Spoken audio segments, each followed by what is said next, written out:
Pada masa Nusantara kuno, berbagai kerajaan berkembang di wilayah Indonesia yang sekarang kita kenal.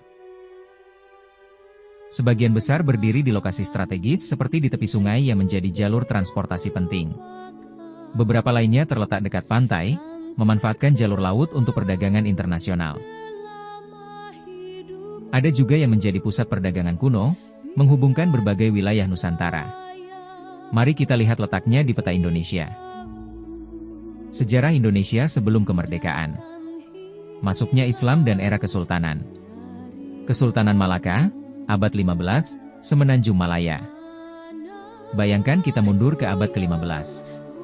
Di tepi Selat Malaka, salah satu jalur laut tersibuk di dunia, berdiri sebuah pusat peradaban yang kelak memengaruhi sejarah Nusantara, Kesultanan Malaka. Didirikan oleh para Meswara, bangsawan dari Palembang yang melarikan diri dari perebutan kekuasaan Majapahit, Malaka berkembang dari sebuah pemukiman kecil menjadi pelabuhan kosmopolitan. Setelah memeluk Islam dan bergelar Sultan Iskandar Shah, ia membangun fondasi politik dan ekonomi yang membuat Malaka melesat menjadi kerajaan maritim terkuat pada masanya. Malaka bukan sekadar kerajaan pesisir. Ia adalah pintu gerbang dunia. Lebih dari 80 bangsa dan komunitas berdagang di sini. Gujarat, Arab, Persia, Tiongkok, Siam, Burma, Jawa, Aceh, Bugis, Makassar, semuanya berbaur dalam satu pelabuhan. Sistem pelabuhan Malaka sangat maju. Ada syah bandar khusus untuk tiap kelompok pedagang asing, aturan bea cukai yang jelas, serta keamanan yang dijaga ketat. Pedagang merasa aman, transaksi berlangsung cepat, dan Malaka menjadi tempat paling strategis untuk memperdagangkan rempah-rempah Nusantara. Setiap hari, kapal-kapal asing berlabuh, membawa rempah, sutra, keramik, sekaligus ilmu dan budaya baru. Namun kejayaan Malaka bukan hanya soal ekonomi. Kerajaan ini memainkan peran besar dalam penyebaran Islam di Nusantara.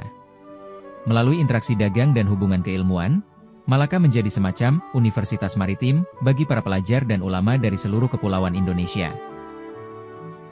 Banyak pemuda dari Samudra Pasai, Jawa, Kalimantan, hingga Sulawesi datang ke Malaka untuk belajar ilmu fikih, dakwah, manajemen pemerintahan, dan bahkan ilmu navigasi.